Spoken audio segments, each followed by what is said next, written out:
Selamat siang.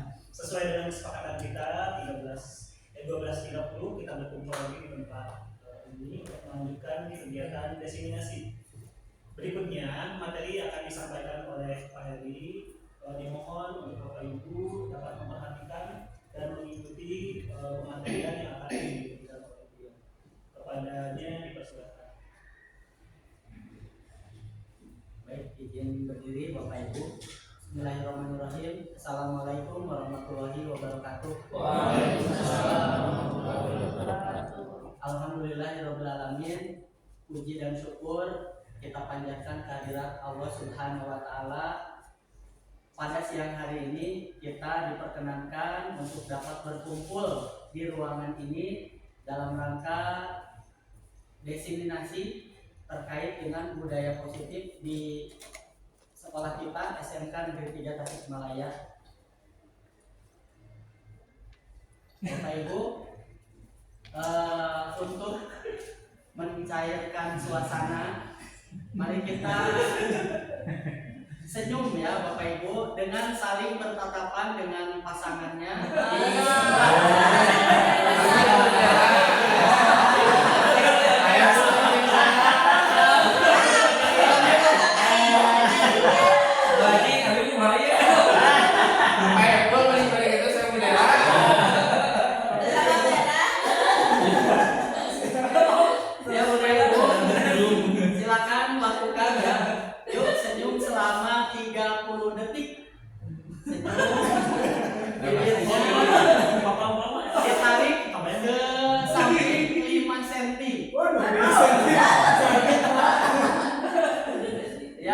Kemudian ditahan senyum sampai merasa ikhlas ya. Jangan terpaksa. Awal mungkin kaku tapi mungkin lambat laun akan merasakan ketulusan dari senyum kita. Ya silakan Bapak Ibu coba dilakukan. Saling bertatapan.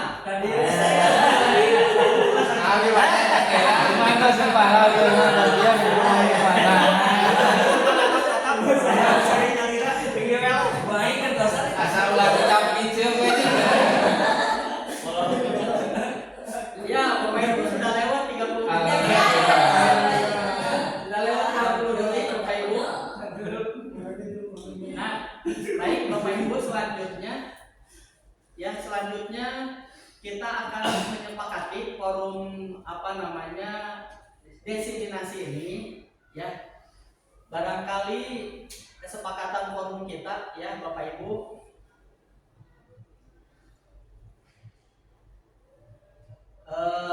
saya ingin ada masukan usulan pendapat dari Bapak Ibu tentang kesepakatan forum diseminasi ini. Kira-kira apa? Silakan mungkin Bapak Ibu. Datang tepat waktu sekarang. Ya, datang tepat waktu ya Bapak Ibu ya. Jating.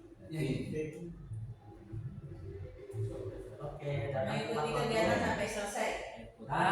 Mengikuti kegiatan sampai selesai. Aktif dalam kegiatan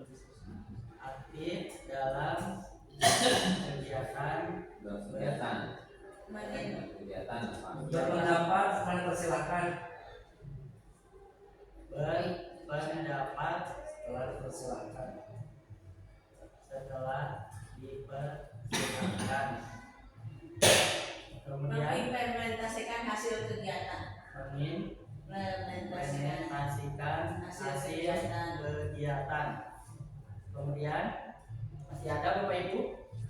Ini sudah ada 1, 2, 3, 4, 5 ya. Fokus ya bisa. Fokus Untuk kegiatan. Sama dengan mungkin bisa dilakukan ya, fokus dan aktif. kegiatan. Fokus dan aktif ya.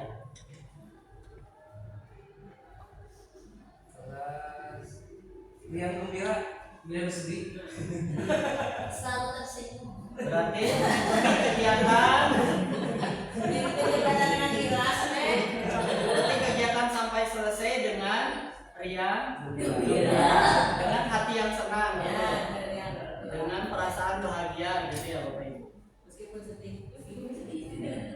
Ya, baik Bapak Ibu, ada lagi barangkali kalau tidak ada, apakah ini bisa disepakati?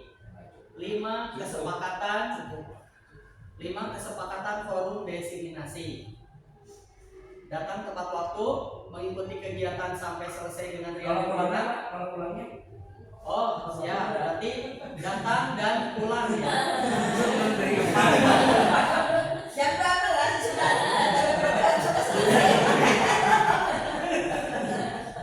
Nanti kita akan selesai di jam 14.00 barangkali Bapak Ibu ya. Lepas boleh mana? Ya, ganti. nanti. Ya, betul. Ya baik Bapak Ibu, kita sudah menyepakati forum desiminasi ini datang tepat waktu, mengikuti dan pulang tepat waktu, mengikuti kegiatan sampai selesai dengan riang gembira. Jadi jangan ada Bapak Ibu merasa terbebani jika ada halangan atau ada yang mau disampaikan untuk keluar ruangan bisa disampaikan. Fokus dan aktif, kemudian berpendapat setelah dipersilahkan mengimplementasikan hasil kegiatan. Baik Bapak Ibu, ini ya mungkin saya perlu memperkenalkan diri. Jika tadi disampaikan materi sebelumnya oleh Pak Adi, kemudian sekarang materi akan disampaikan oleh saya sendiri, Heri Hermawan, selaku calon guru penggerak angkatan 11 Kota Tasikmalaya Provinsi Jawa Barat. Sekilas tadi sudah disampaikan oleh Pak Adi terkait dengan materi budaya positif. Di awal disampaikan tentang perubahan paradigma belajar. Tadi Bapak Ibu sudah melakukan uji coba tentang membuka kepalan tangan. Kemudian tadi juga disampaikan budaya positif itu meliputi ya ada 6 aspek, mulai dari disiplin positif, motivasi perilaku manusia, kebutuhan dasar, keyakinan kelas, posisi kontrol, restitusi, dan segitiga restitusi. Kemudian tadi Pak Adi sudah menyampaikan tentang disiplin positif. Kemudian juga disiplin positif ini adalah pendekatan ya Bapak Ibu dalam menerapkan disiplin dari dalam diri anak tanpa hukuman dan hadiah.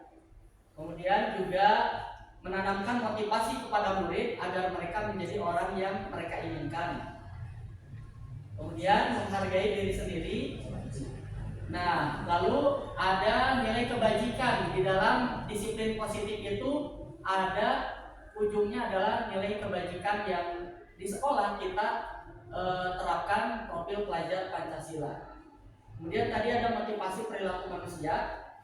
Bahwasanya motivasi ini ada 3 jenis ya Bapak Ibu, yang dikategorikan dalam 2 macam motivasi intrinsik dan ekstrinsik. Ya, tentu kita mengharapkan motivasi ini adalah motivasi intrinsik, yaitu menjadi orang yang diinginkan dan menghargai diri sendiri dengan nilai-nilai yang dipercaya, yaitu tadi profil pelajar Pancasila.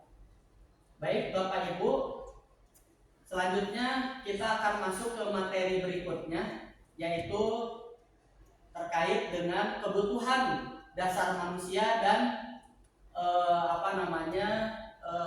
keyakinan kelas. Namun sebelumnya, kalau tadi senyum itu belum ice breaking ya. Nah sekarang saya ingin ice breaking dulu Bapak Ibu. Kita akan main tebak-tebakan. Kalau tadi Pak Adi senam otak, sekarang saya ingin main tebak-tebakan. Nah Bapak Ibu, kita akan menebak nama kota ya Bapak Ibu. Mulai dari saya, nanti saya akan melempar ke rekan-rekan ya, ke Bapak Ibu. Bapak Ibu menyebutkan nama kota dari huruf akhir. Huruf akhir yang saya sebutkan. Contoh ya, saya akan menyebutkan nama kota Tasikmalaya. Maka pada akan menyebutkan nama kota awalannya A dari akhiran yang saya sebut. Begitu Bapak Ibu bisa ya? Indonesia apa dunia? Dunia ya. Dunia boleh lah, dunia boleh. Dunia boleh. Biar tidak terbatas ya Bapak Ibu. Baik, kita mulai Bapak Ibu ya ice breaking-nya. Dari saya sekarang ada di Jakarta. Maka akan menuju ke Paroni, Jakarta. Afghanistan. Oh, boleh kota, boleh negara, boleh. Kalau ini melemparkan ke siapa? Boleh apa? Yang di depan saya aja ke Pak Olawi.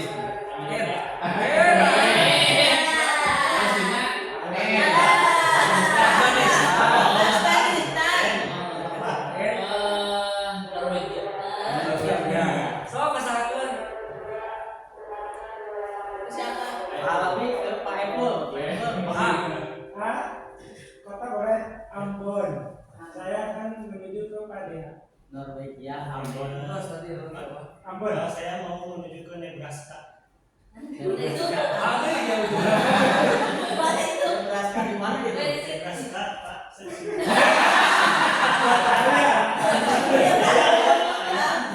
Tetangga kota saya. Nebraska. apa kesalahan? Dari Nebraska saya akan berangkat menuju Buaidek. Ada ya. Nebraska. Amsterdam. Amsterdam.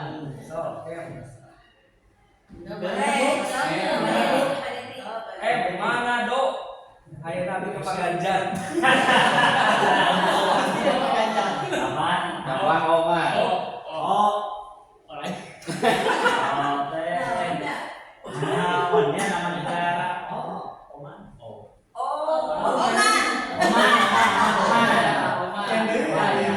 Masih ada kesalahan.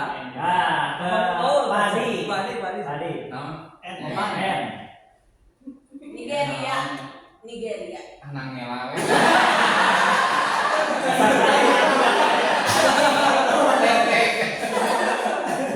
Tadi kesalahan. Abu Dela.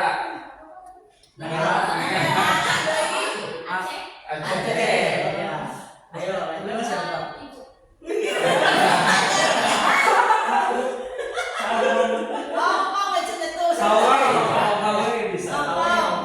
Bisa ke Pembangunan.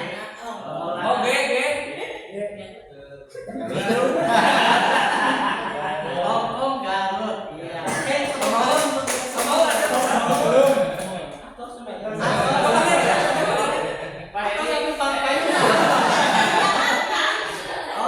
dilemparin mau Maulana apa enggak? Garut ya.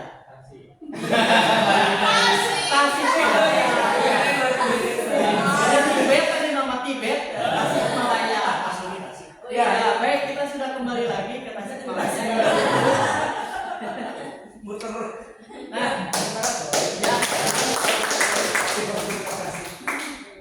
ya baik Bapak Ibu, kita akan lanjutkan materi berikutnya yaitu adalah tentang kebutuhan dasar manusia.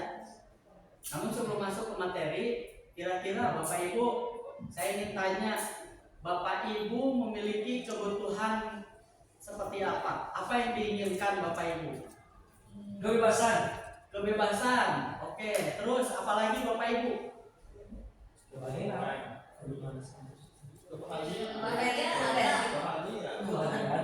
Apa Bapak Ibu? Seperti sekarang ada makan minum itu kebutuhan bukan Bapak Ibu?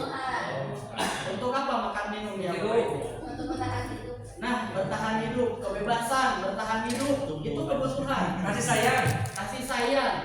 Karena kalau tidak dikasih sayang kan kita tidak nyaman ya Bapak Ibu. Dari kasih maka dari sayang. Baik, betul Bapak Ibu ya. Tadi yang disebutkan, ya, tadi yang disebutkan oleh Bapak Ibu betul bahwa salah satu dari kebutuhan dasar manusia adalah kebebasan. Kita perlu bebas, tidak dijajah gitu. Lalu kemudian kasih sayang. Tadi bertahan hidup, bahagia, betul. Tidak sedih kan? Sedih itu bukan kebutuhan, itu yang dihindari malah ya Bapak Ibu. Baik Bapak Ibu. Nah, ini ada satu pernyataan ya Bapak Ibu, bahwa ketika seorang murid melakukan suatu perbuatan yang bertentangan dengan nilai-nilai kebajikan, tadi contohnya ya yang diangkat oleh Pak Adi di materi sebelumnya adalah tentang profil pelajar Pancasila, atau melanggar peraturan. Bapak Ibu, mungkin kita masih meyakini adanya peraturan. Hal itu sebenarnya dikarenakan mereka gagal memenuhi kebutuhan dasar mereka. Nah, dari pernyataan ini Bapak Ibu, barangkali ini akan merubah mindset kita ketika murid kita melanggar aturan. Sebetulnya mereka itu tidak merasa tidak terpenuhi kebutuhan dasar manusianya. Tadi contohnya mereka tidak merasa bebas. Mereka bolos kenapa gitu? Murid-murid kita bolos tidak ada di kelas kenapa? Jangan langsung menghukum siswa bolos, tetapi harus kita gali dulu apa yang menjadi kebutuhan dia ketika di kelas. Apakah perlu merasa senang, merasa bebas, merasa diperhatikan, begitu. Jangan-jangan dia tidak ada di kelas kemudian bolos karena lebih bebas kayaknya di kantin, lebih bebas kayaknya di warung, lebih bebas kayaknya di luar daripada di kelas gitu Bapak Ibu. Sedangkan di dalam proses pembelajaran itu mereka harus berada di sebuah tempat belajar begitu. Misalkan di kelas atau di ruang praktek. Begitu Bapak Ibu. Nah, ini pernyataan yang sengaja saya angkat di awal untuk mencoba mengarahkan mindset kita.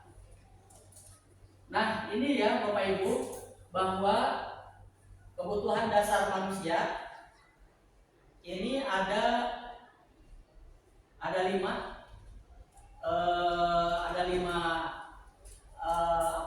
aspek ya.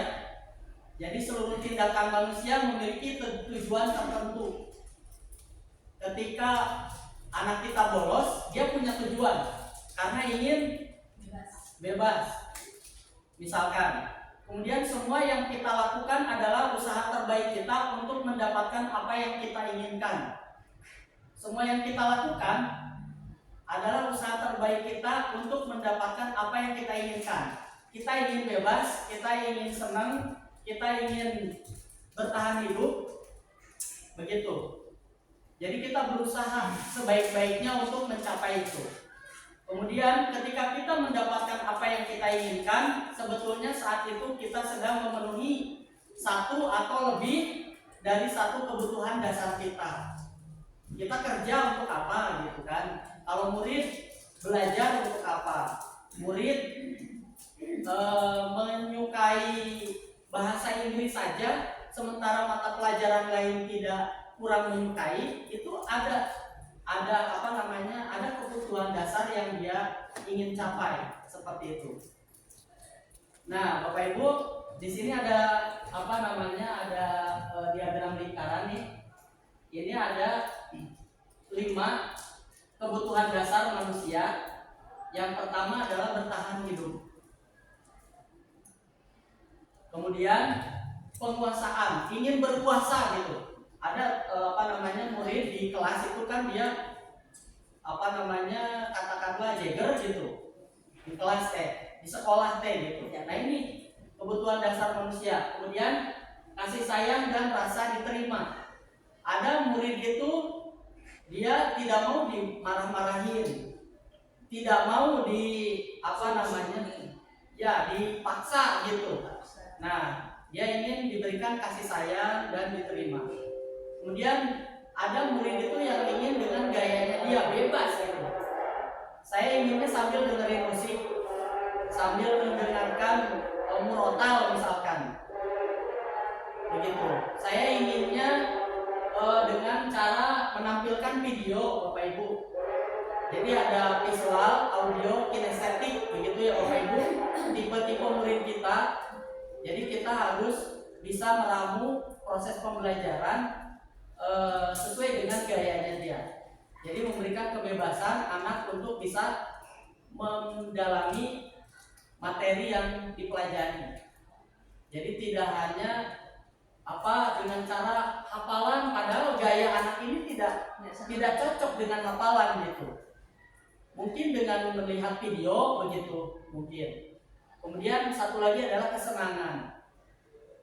Gitu Bapak Ibu. Jadi siswa ya terjadi ya di sekolah kita Bapak Ibu. Jadi dia sukanya praktek, tapi di materi mata pelajaran umum dia tidak masuk. Dia sukanya kalau pelajaran praktek ada, tapi mata pelajaran umum tidak ada. Nah itu kesenangan Bapak Ibu.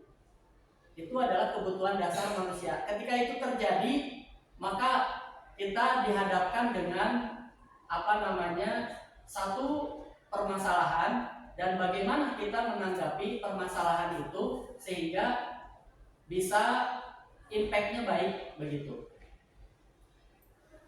Baik Bapak Ibu, nah ini studi kasus.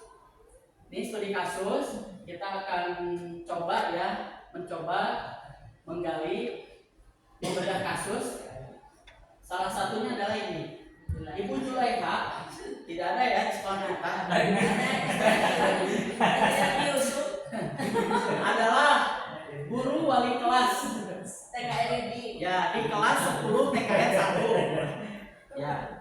Sedang bingung menghadapi salah satu murid ketika di kelas, yaitu Tommy.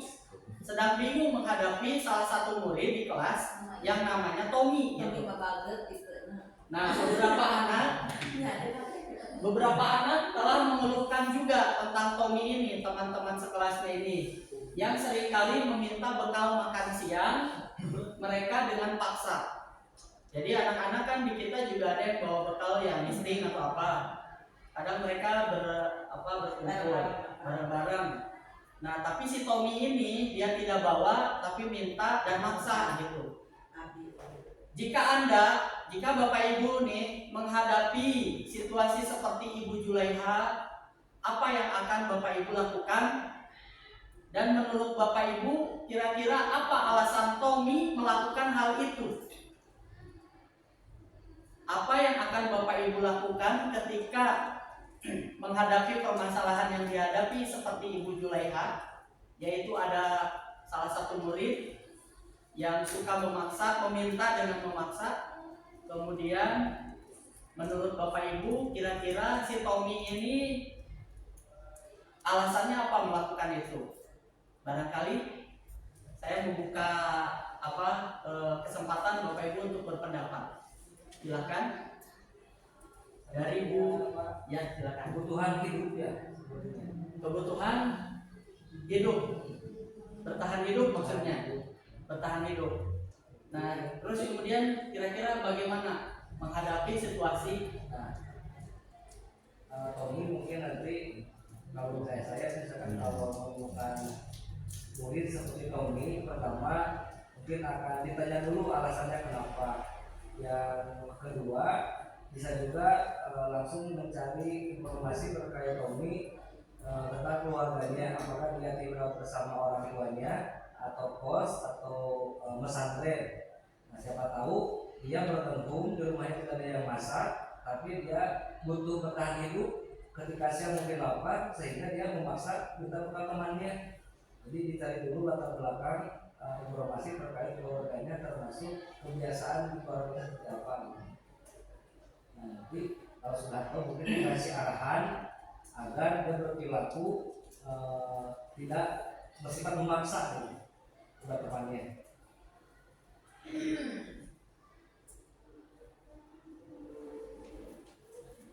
Solusinya mencari tahu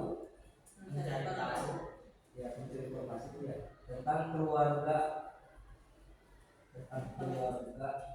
Tommy dan kebiasaan sehari-harinya, serta memberikan arahan agar tidak berperilaku seperti itu.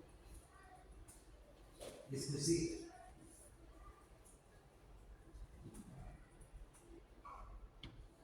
Memberi arahan atau diskusi.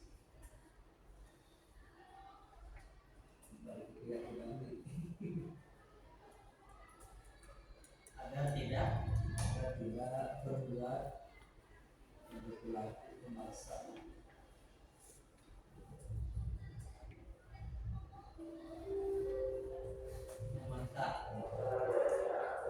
Ya baik, daripada ini Boleh izin menambahkan Pak Heri? ya baik. Di izin menambahkannya Pak Heri, Ya memeriksa HP-nya takut dia terjebak judi online itu saja. makan siang. Makan siang. Makan Ya misi, makan boleh siang. misi. Kita Gratis ya. taruh. Menambahkan saja Pak Heri ya, izin. Kebutuhan dasarnya apa Bapak? Ada 5 nih. Oh itu. Apakah sama atau beda? Ini mah karena hobi, Kesenangan. kesenangan, ya, Kesenangan. kesenangan. Solusinya periksa HP-nya, memeriksa HP-nya. Takutnya dia kecanduan judi online gitu. Itu kayak kedatangan. Jadi bakal udah pakai judi. Main slot main. Iya. Main slot. Main slot. Kecanduan judi online. Jadi takut uang sakunya kan kata orang tuanya udah dipamasakin ya, udah dikasih uang jajan. Terus kenapa minta maksa? Takutnya dia kecanduan judi online slot gitu. Takutnya gitu. Hanya menambahkan saja Pak Heri. Terima kasih. Apa itu? Kalau menurut saya bisa jadi anak tersebut dari sisi penguasaan, jadi anak yang dominan, Ya. jadi anak yang berkartu dominan. Solusinya sama seperti yang pertama, dicek ke dirinya dan ke keluarganya. Bisa jadi anak yang dominan biasanya ada masalah di keluarganya. Penguasaannya. Penguasaan.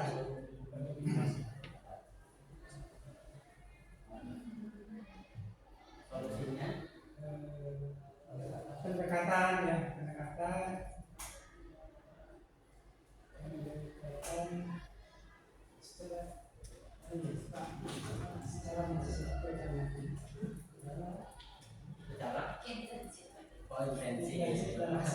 secara intensi. Pendekatan terhadap murid secara intensif. Ya, Bapak Ibu, alhamdulillah nih berarti dari ketiga yang tadi menyampaikan pandangan, kebutuhan dasarnya bisa berbeda-beda dari satu anak ini. Ternyata ada yang orientasi kebutuhannya adalah bertahan hidup karena memang dia lapar, gak bawa bekal daripada Pingsan. ya mending minta dari pasihan paksa. Kemudian dari Pak Ganjar tadi kesenangan. Oh Ya, kesenangan terhadap yang sekarang sedang ramai, judi online. Kemudian uang bekalnya malah digunakan untuk itu. Mungkin dia nasibnya belum baik. Uang bekal yang tadinya untuk beli makanan habis. Ya, Bapak Ibu. Dan kemudian dari Pak Saiful penguasaannya merasa berani gitu ya. Power gitu di kelas itu. Jadi apa yang dia inginkan dia berani untuk bertindak, berbuat. Solusinya adalah pendekatan terhadap murid secara intensif. Barangkali dari yang lain, tadi ada 5 kebutuhan dasar, ini baru 3. Mungkin ada nggak keterkaitan dengan kebutuhan dasar yang lain? Kasih sayang bisa Pak. Kasih sayang. Barangkali. Jadi dia cari perhatian supaya dia dikenal sama orang, terus dia mungkin keinginannya dipanggil juga oleh guru supaya dia tumbuh kasih sayang. Merasa ingin diperhatikan. Jadi kurang kasih sayang. Kurang kasih sayang. Jadi betulnya Perhatian. solusinya dikasih perhatian dengan pendekatan. Dikasih sayang. Kasih sambung. dikasih sayang. Jadi kadang anaknya yang suka caper, oh emak bang mau nggak terkenal, nggak diperhatikan dulu gitu ya. Bisa. Minta Jadi transcenter. dikasih hati, minta jantung gitu ya. Ini Bapak Ibu. Di kelas Dikasih Kan sayang. biasanya guru biasanya banyak mengenal anak yang pintar sama anak yang nakal. Karena pintar tidak terpenuhi, nakal itu tidak terkenal. ya, baik, Bapak Ibu.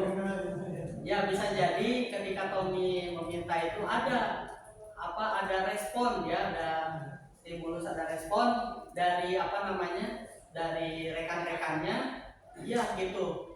Walaupun dipaksa tapi dia dengan senang hati ngasih. Ternyata dia butuh perhatian, butuh kasih sayang, seperti itu. Kemudian solusinya dari kita selaku Ibu Julaiha gitu ya, ya gitu ya Bapak Ibu. Ini kan masalah yang dihadapi oleh Ibu Julaiha, tapi ketika datang ke kita, ya berarti anak ini butuh perhatian. Bukan lapar-lapar banget si Tommy teh, tapi dia pengen diperhatiin gitu. Lapar-lapar banget gitu kan. Terjebak judi online gitu. Enggak.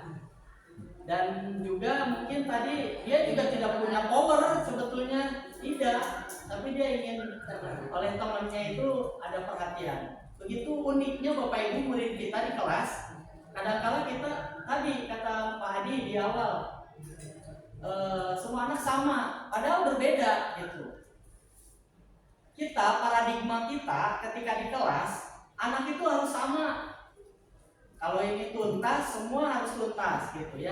Dengan satu cara lagi gitu ya. Anak itu kadang-kala ada yang berpikir cepat, berpikir lambat. Ada yang cepat selesainya, ada yang lambat selesainya, tapi sama-sama selesai, sama-sama tuntas. Dengan memberikan metode atau gaya yang berbeda seperti itu. Ternyata kalau dengan satu metode lambat nih si anak, tapi dengan metode yang lain bisa cepat, bisa tercapai gitu Bapak Ibu. Dan anak mengikuti dengan senang hati, tidak dipaksa. Nah itu ya Bapak Ibu terkait dengan kebutuhan dasar manusia. Jadi dari kasus Tommy ini kita belajar bahwa ada 5 kemungkinan alasan Tommy melakukan itu. Bisa untuk bertahan hidup karena dia lapar, bisa juga untuk penguasaan karena dia punya power. Lapar banget enggak, tapi dia berani. Kan ada anak yang seperti itu. Kemudian kesenangan, dia senang gitu ya, dengan satu hal kemudian menjadi alasan kemudian untuk bisa memaksa temannya. Bisa jadi yang dipaksa bukan makanan ya Bapak Ibu, mungkin uang gitu kan, gitu. Nah itu kan terjadi di sekolah ya Bapak Ibu ya, bukan tidak pernah terjadi, ini terjadi dan kita selaku pendidik harus bisa memahami itu dan bagaimana solusinya. Semua tindakan murid kita melakukan apapun itu ada tujuannya. Jadi ketika nanti Bapak Ibu menemukan hal itu, jangan langsung menghukum itu. Jangan langsung menghukum, atau sebaliknya ada murid berprestasi, jangan langsung diberikan reward gitu. Jangan langsung diberikan reward seperti itu Bapak Ibu. Bahkan itu harusnya dihilangkan. Tidak ada hukuman dan tidak ada penghargaan. Nah, itu Bapak Ibu terkait dengan kebutuhan dasar manusia. Jadi kesimpulannya, semua yang dilakukan oleh manusia itu pasti ada tujuannya. Nah ini ya di kita nih, di sekolah kita ada Bu Dela selaku pembina Eskul PKS ya. Bu Dela mungkin baru Bu Dela, nah mumpung masih baru, mudah-mudahan nanti bisa memberikan sesuatu yang baru ke organisasi ini. Jangan sampai, kalau menurut saya yang sudah pengalaman jadi pembina PKS, sekarang itu menyesal tidak dari dulu memahami materi ini. Kenapa? Karena PKS identik dengan selama ini ya, identik dengan menindak siswa yang melanggar katakanlah peraturan gitu. Sudah levelnya sama-sama status siswa, tapi berani menindak begitu. Mungkin atas dasar perintah juga dari pembinanya atau mungkin dari yang lebih tinggi wakase kesiswaan seperti itu. Ini kan fakta yang tidak bisa kita tutup-tutupi. Nah barangkali menurut Bu Dela, bagaimana Bu Dela? Saya ingin mendengar pendapat Bu Dela nih. Eskul PKS selama ini seperti apa? Harusnya seperti apa ketika sudah mengetahui materi kebutuhan dasar manusia? Barangkali Bu Dela. Menurut saya, yaitu sikap kecerdasan yang berbeda itu ada tempatnya Biasa ya. Udah ada di sini. Sebetulnya saya belum ini Pak, belum terlalu padat untuk memberikan pendapat ini karena saya pun baru di PKS. Jadi saya pun harus mengenal lebih dulu gitu, bagaimana karakter di PKS. Itu yang saya khawatirkan pertama kali. Bagaimana kalau saya terlalu ramah ke mereka gitu Pak. Kan ya biasanya kan Ya. PKS itu wah harus sigap tegas dan disiplin.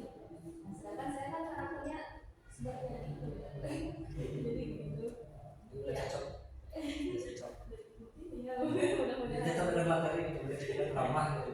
Ya, Jadi berubah paradigma di ya, anggaran. betul.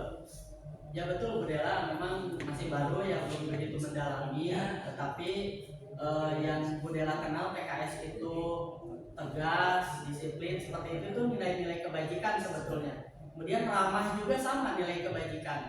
Nah, bagaimana meramu ketegasan, kedisiplinan, tetapi tetap ramah kepada anak seperti itu kan? Nah, makanya muncul Bu Dela supaya bisa dikombinasikan.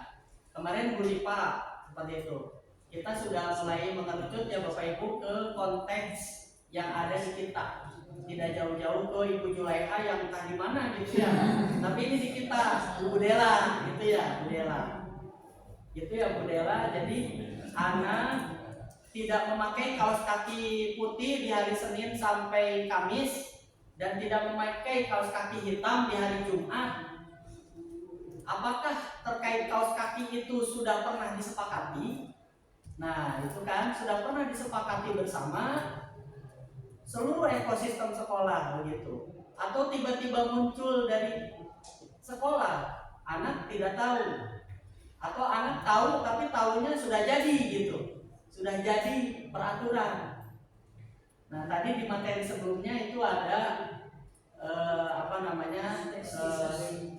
di materi disiplin positif tadi sebelumnya. Ya, lalu kemudian di materi sebelumnya juga tentang teori motivasi. Motivasi itu harus didorong supaya muncul dari dirinya sendiri, bukan dari paksaan. Kamu pakai kaos kaki ini, kan dipaksa. Nah, bagaimana dia memakai kaos kaki sesuai harinya itu? Karena dia tahu, dia menyepakati, dia meyakini Senin sampai Kamis harusnya ini, dia yakin gitu. Jadi miskonsepsi ya, bukan berarti PKS itu harus lembek, lulus, daya tenaga, bukan.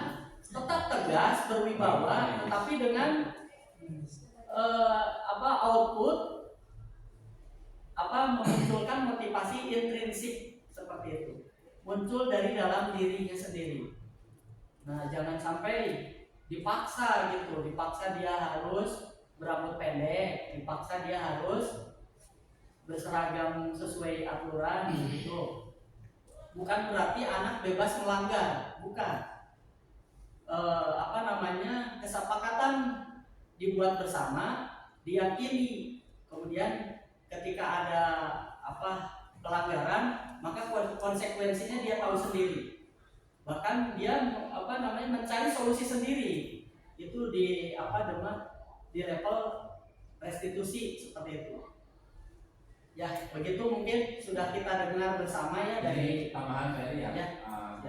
Jadi mungkin begini ya, ketika sudah ada sebuah kesepakatan atau keyakinan kelas atau keyakinan sekolah, ya tidak menutup kemungkinan kan anak-anak itu melanggar keyakinan itu.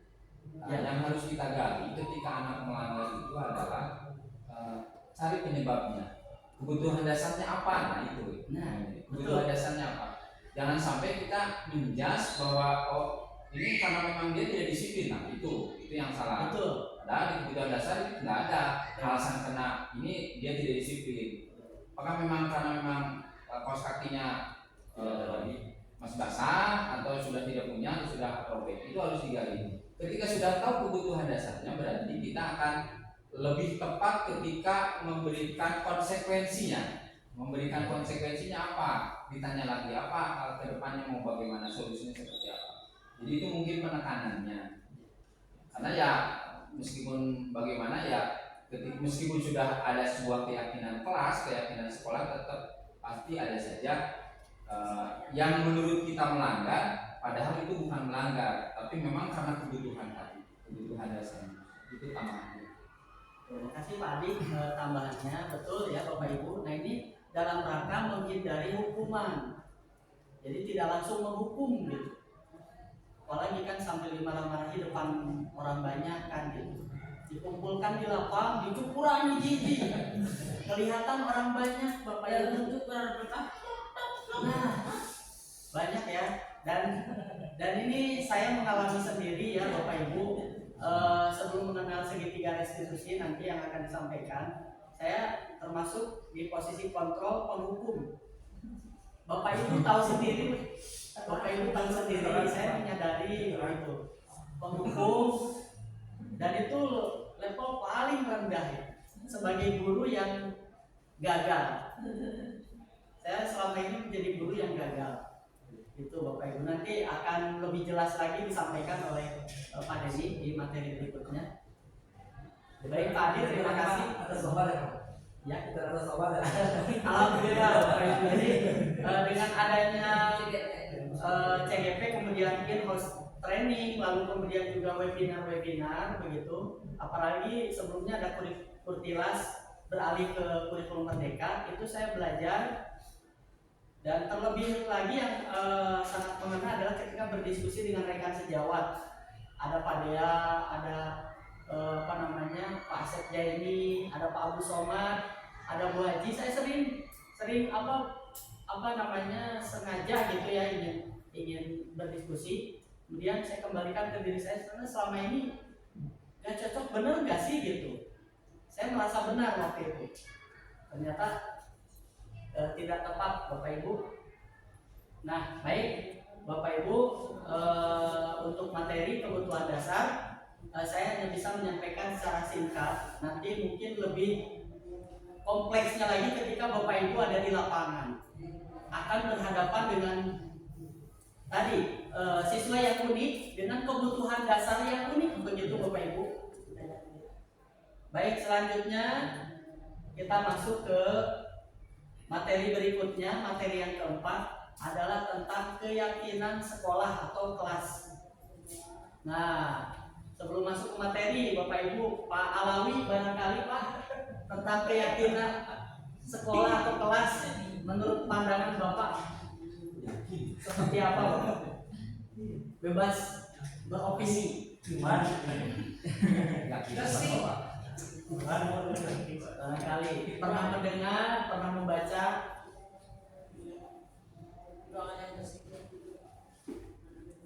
Keyakinan sekolah menurut pandangan Bapak itu, atau keyakinan kelas seperti apa? Pak Alawi barangkali. Bebas saja Pak.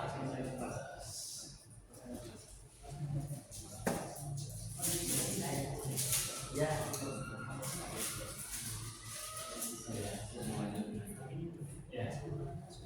Bismillahirrahmanirrahim. Assalamualaikum warahmatullahi wabarakatuh. Waalaikumsalam warahmatullahi wabarakatuh. Setelah menyimak tadi yang dipaparkan sama Pak Adi tadi ya, jelas bahwa kata tertib yang dibuat oleh sekolah itu jangan dijadikan sebagai cuan, tetapi yang dijadikan tekanan pada siswa adalah bagaimana siswa supaya meyakini bahwa apa yang dibuat itu menjadi sebuah menjadi sebuah tuntunan pada siswa untuk menjadi lebih baik lagi. Ya, baik, terima kasih Pak Alawi. Betul ya. Jadi di sekolah masih ada istilah peraturan, dan itu tidak dijadikan acuan. Baik, mungkin dari Bapak Ibu yang lain tentang keyakinan sekolah atau kelas menurut pandangan Bapak Ibu saja. Boleh Pak, silakan. Ya, assalamualaikum warahmatullahi wabarakatuh. Waalaikumsalam. Mungkin dari saya lebih ke arah misalkan pertanyaan. Dari saya masih bertanya-tanya konsep dasarnya kata keyakinan kelas, kata keyakinan. Apakah sih perbedaannya antara keyakinan dengan kesepakatan kelas? Kata pengambilan kata keyakinan itu bagaimana? Berbeda. Baik Pak Saiful, berarti tidak pandangan tapi pertanyaan ya. Pertanyaan tentang keyakinan dan kesepakatan. Seperti itu ya Bapak Ibu. Ya baik, mungkin dari yang lain atau mungkin bisa menanggapi pertanyaan dari Pak Saiful. Ya baik Bapak Ibu, kita lanjut dulu ya. Nah ini keyakinan sekolah atau keyakinan kelas, karena Pak Saiful tadi berupa pertanyaan ya, jadi langsung mungkin saya akan tanggapi. Jadi merupakan nilai-nilai kebajikan universal yang disepakati secara tersirat dan tersurat, lepas dari latar belakang suku, negara, bahasa, dan agama. Kenapa ada agama ya? Barangkali di kelas itu tidak semuanya tidak semua muslim, ya betul. Tidak satu Satu agama. agama begitu barangkali. Nah itu Bapak Ibu, jadi keyakinan ini sama dengan atau merupakan nilai-nilai kebajikan tadi. Jadi keyakinan kelas itu di atas peraturan keyakinan kelas itu. Nah terkait dengan redaksi ya, kenapa harus keyakinan, kenapa tidak kesepakatan gitu. Nah kalau kesepakatan Bapak Ibu kan ini masih tarafnya saya dengan Bapak itu menyepakati. Apakah udah yakin?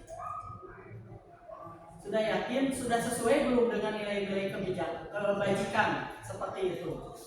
Nah kesepakatan yang dibuat ini harus muncul kata-kata atau berkaitan dengan nilai-nilai kebajikan.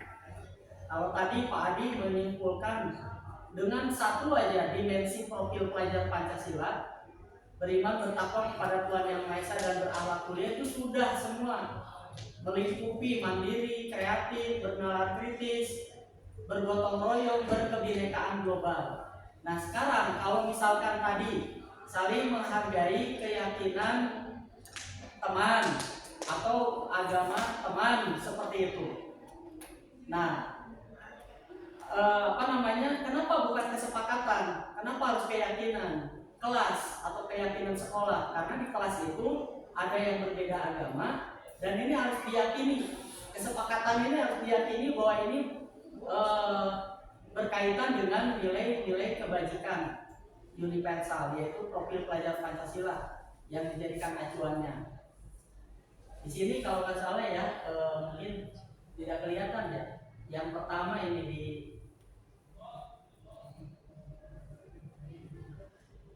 menjalankan keyakinan dan ajaran agama.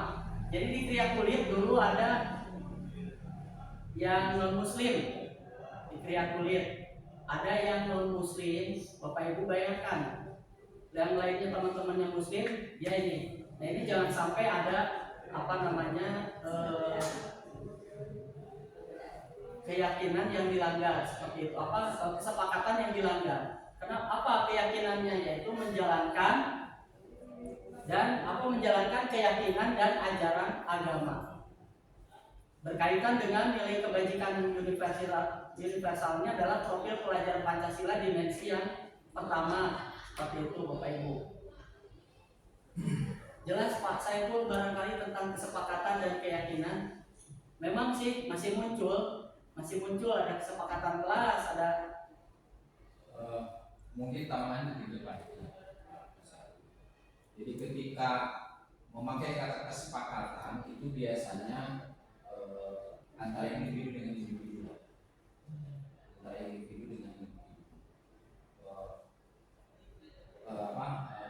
terbatas artinya terbatas, sehingga itu akan lebih intinya karena banyaknya itu yang sebatas sepakat saja, hanya sebatas ya sepakat tanpa dari dalam hatinya, dalam hatinya. Tetapi kalau sebuah keyakinan, karena begini, ketika keyakinan kelas itu adalah di dalamnya ada nilai kebajikan universal. Ya, ketika nilai kebajikan universal itu tadi saya katakan bahwa itu ada dalam fitrah semua manusia, dalam agama apapun ini, dalam agama apapun universal, seperti kejujuran. Kemudian begini contohnya, membuang sampah sembarangan. Kan jangan, kita tidak menggunakan kata jangan membuang sampah sembarangan gitu kan, karena itu konotasinya negatif, konotasinya kurang pas. Kenapa tidak? Nilai kebajikannya simpanlah sampah pada tempatnya, malah bukan dibuang. Iya. Kalau buang masih negatif. Iya. Simpanlah sampah pada tempatnya.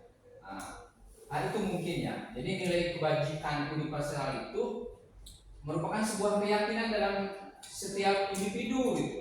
Tapi kalau kesepakatan itu masih abu-abu lah intinya, seperti itu mungkin Mas. Ya, mungkin dari pertanyaan tadi, karena saya fokusnya ke arah dari katanya.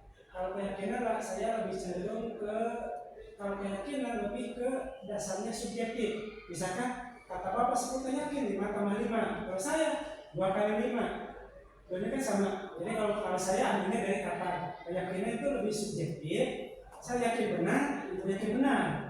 Tapi kalau kesepakatan saya benar, ibu misalkan yang paling benar, nanti dibuatlah istilahnya mah sampelnya, dikaji, cari output bagaimana. Kalau saya dari segi bahasanya gitu kan. Ya. Mungkin dari sana dari segi kepenasaran kok katanya keyakinan. Ya, kesepakatan. Iya. Ya, betul, Mas Saiful ya, setuju. Saya benar. Apa yang menurut saya benar itu menurut orang lain benar, karena sumbernya sama begitu ya. Profil pelajar Pancasila, Al-Quran gitu ya. Keyakinan beragama ya kan gitu. Menurut ini kan benar gitu kan. Jadi apa namanya? Kalau dikait-kaitan cocokologi gitu ya, cocokologi sampai kita membahas jauh ke sana. Nah, ini kita menggunakan kata keyakinan itu dikarenakan apa yang menjadi kesepakatan itu diyakini bersama. Jadi tidak sepihak saja gitu, merasa apa namanya menyepakati. Kadang-kala kalau masih tarafnya kesepakatan dua belah pihak, kadang-kala ada yang masih tidak setuju lah. Tidak setuju lah begitu. Jadi intinya kalau menurut saya begini, ketika kesepakatan kemungkinan besar ada yang memang tadi tidak setuju karena beda keyakinan. Tetapi ketika keyakinan itu sudah diyakini, makanya ketika menyusun sebuah keyakinan kelas itu dasarnya ada nilai kebajikan yang universal. Contoh tadi menjalankan keyakinan dan menjalankan keyakinan menurut agama dan kepercayaannya menurut agama. Jadi itu kan sudah universal. Beda lagi seperti melaksanakan sholat tepat waktu, padahal di sana ada non-muslim di sana. Nah, kalau kesepakatan kan bisa saja itu sepakat saja, meskipun ada yang non-muslim. Tapi ketika katanya sebuah nilai kebajikan yang universal, contoh tadi menjalankan keyakinan dan keyakinan menurut agamanya, itu ya silakan saja, yang Islam, yang non-Islam bisa. Jadi arahnya di sana mungkin. Ya. Semakin jelas ya Bapak Ibu, semakin tercerahkan antara peraturan, kesepakatan, keyakinan seperti itu. Jadi kalau di negara kita yang beraneka ragam tadi disatukan dengan ideologi Pancasila seperti itu. Nah, di dalam Pancasila ini berbeda agama, suku, bahasa dan lain sebagainya bisa diyakini bahwa kita bisa bersatu di di dalam bingkai negara kesatuan Republik Indonesia seperti itu. Nah, itu Bapak Ibu, jadi keyakinan kelas muncul untuk mengakomodir kebutuhan dasar manusia yang ada. Ya kalau di sekolah lingkupnya, kalau di kelas lingkupnya begitu. Tetapi antara keyakinan kelas dan keyakinan sekolah ini tidak bisa juga bertolak belakang. Harus harus balance, harus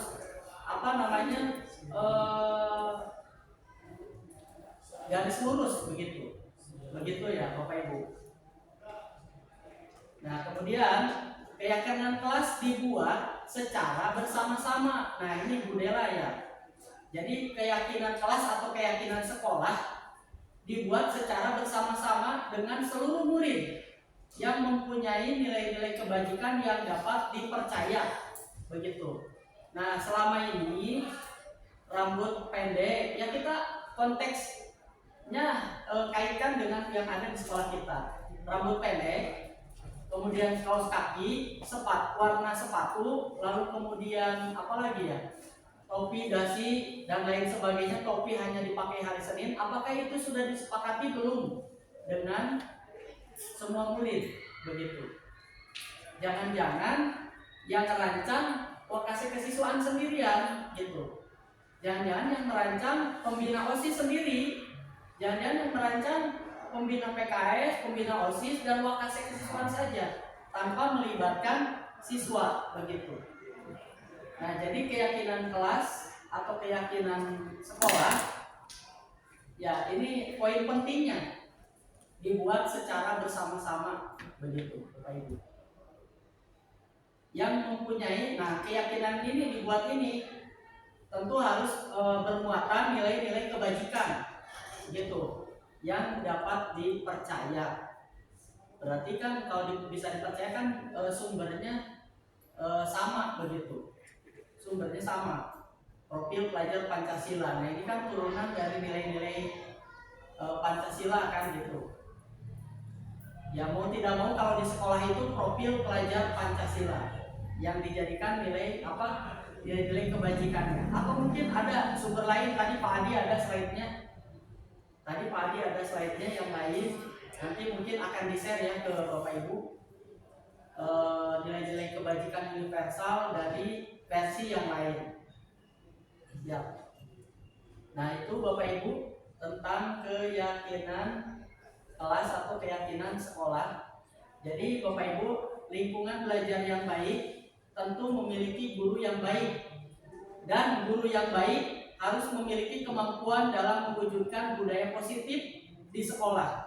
Budaya positif tersebut dapat dijalankan dengan menerapkan konsep-konsep tadi, ada disiplin positif, motivasi perilaku manusia dipahami oleh guru, kemudian kebutuhan dasar, lalu kemudian keyakinan kelas, dan selanjutnya nanti akan dikuatkan lagi adanya posisi kontrol, restitusi, dan segitiga restitusi. Itu Bapak Ibu mungkin yang bisa saya sampaikan untuk sesi tanya jawab. Apakah sekarang atau nanti Pak Dea? Oh boleh sekarang. Baik, kalau gitu silakan.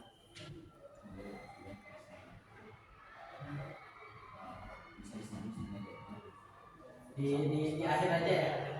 Atau langsung saja? Oh langsung silakan Bapak Ibu, barangkali ada yang ditanyakan terkait dua materi yang saya sampaikan tadi tentang kebutuhan dasar manusia dan keyakinan sekolah atau keyakinan kelas.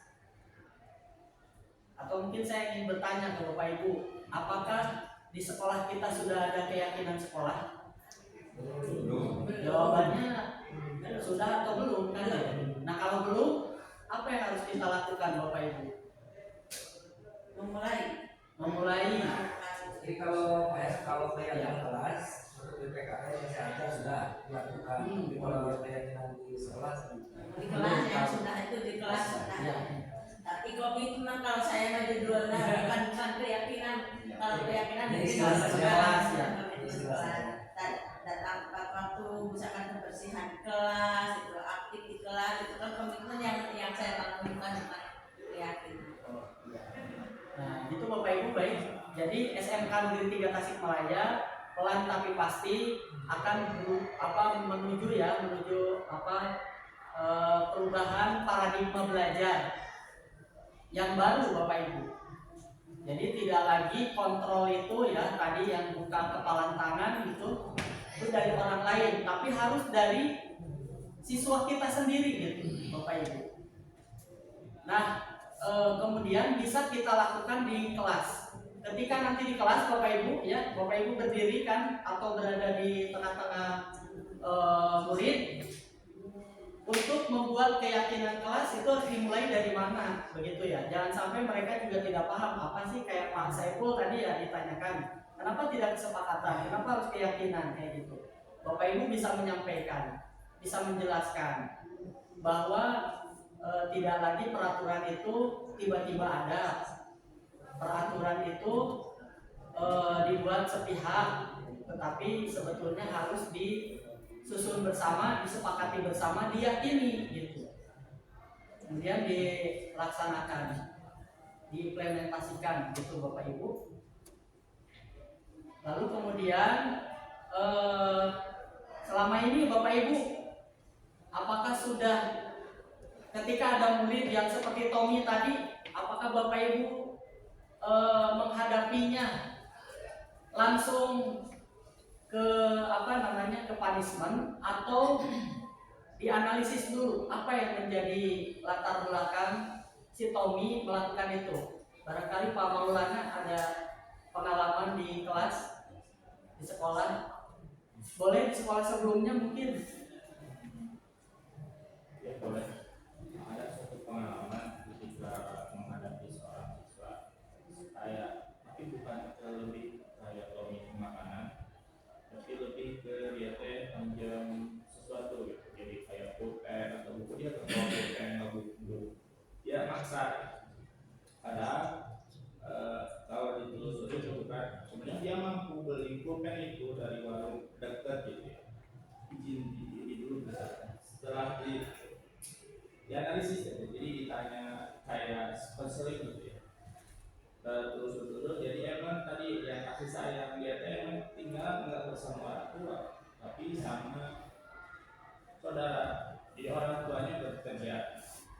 Akhirnya karena emang kebutuhannya tadi pulpen, ya karena saya ada pulpen, dikasih aja kebutuhan. Terus dia nurunin setelah ngobrol tadi, kebutuhannya mungkin itu sebenarnya bukan pulpennya, tapi perhatian kasih sayangnya seperti itu. Terus seiring waktu ternyata udah pasti lagi ngurus, ketemu lagi, dan ternyata alhamdulillah berubah dari segi dia awalnya dominasi gitu di kelas 3, jadi dia dari sikap juga kelihatan ternyata alhamdulillah itu yang dulu sempat dilakukan ketika kelas 1 ketemu di kelas 3, walaupun ya ada nilai-nilai tertentu yang memang dia ketinggalan, dia mengusahakan. Ya, berarti kan kalau ketika kebutuhan dasar tadi dipenuhi, terus nanti mungkin keyakinan yang saya pahami walaupun itu keyakinan kelas, tapi tadi kesepakatan juga tetap ada gitu antara guru sama, karena sifatnya tiap orang itu beda-beda ya. Jadi kadang kalau misalkan di treatment kayak tadi sama, mungkin yang lainnya itu udah biasa di rumahnya karena udah terpenuhi kebutuhannya. Jadi kalau misalkan kebutuhannya itu harus diketahui dan dipenuhi ya Pak. Baik. Nah, tinggal mungkin nanti Bapak Ibu menyampaikan kepada murid kita ya, ketika Anda senang dengan ini, itu misalkan menggunakan gadget ketika belajar, itu bukan dilarang ya, tapi ada waktunya seperti itu. Lalu kemudian makan dan minum ketika belajar, lapar tuh, berarti lebih ke manajemen waktu. Ketika misalkan sebelum masuk, semua harus dipenuhi. Jangan sampai ketika belajar masih belum makan, ya lapar. Tapi tetap ketika itu terjadi, Bapak Ibu tidak bisa, kalau tadi kata Pak Denny, saya diskusi sekilas, kan kesehatan. Kalau belum makan nanti sakit malah. Ya udah, ketika sudah terjadi, ketika proses belajar ada yang belum makan, masa dilarang? Ya udah silakan makan dulu. Kan gitu ya. Dengan paradigma belajar yang baru kan begitu ya Bapak Ibu. Beda sekali dengan saya yang dulu. Saya yang dulu nggak bisa gitu. Dulu udah saklat pokoknya gitu kan. Nah ini bagaimana merubah mindset kita Bapak Ibu, tadi amanah dari Wakasi Kurikulum di awal dari diri kita dulu, baru orang ke murid gitu. Mindset kitanya dulu berubah, baru murid. Karena guru ini kan suri teladan ya. Murid akan meniru kita. Itu Bapak Ibu. Kalau Bapak Ibunya marah-marah, mungkin gitu ya. Anak-anak nanti akan menjadi tipe orang yang keras misalkan gitu ya. Atau mungkin juga dia akan penakut kayak gitu. Kan itu tidak diinginkan, tidak diharapkan oleh kita. Baik itu Bapak Ibu, karena waktu terbatas, yang itu yang bisa saya sampaikan. Terima kasih atas perhatiannya. Mohon maaf atas segala kekurangan. Wabillahi taufiq wal hidayah. Assalamualaikum warahmatullahi wabarakatuh.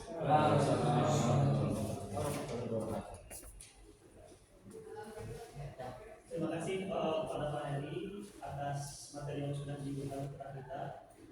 Sebelumnya kita sudah melaksanakan kesepakatan, kita mengikuti kegiatan ini secara bahagia Bapak Ibu. Soalnya baru saat melihat sepanjang dari awal sampai akhir ada yang masih tersenyumnya tapi terbalik. Gitu. Makanya ke bawah. Ya agar memberikan semangat lagi, ada sebuah permainan sedikit. Kalau misalnya tangan saya seperti ini, silakan tepuk 1 kali. Ya, Bapak Ibu silakan tepuk 1 kali. Kalau ini 2 kali. Kalau yang ini tidak tepuk tangan. Kita akan mulai ya. Kita akan melatih fokus dengan materi yang berikutnya. Fokus.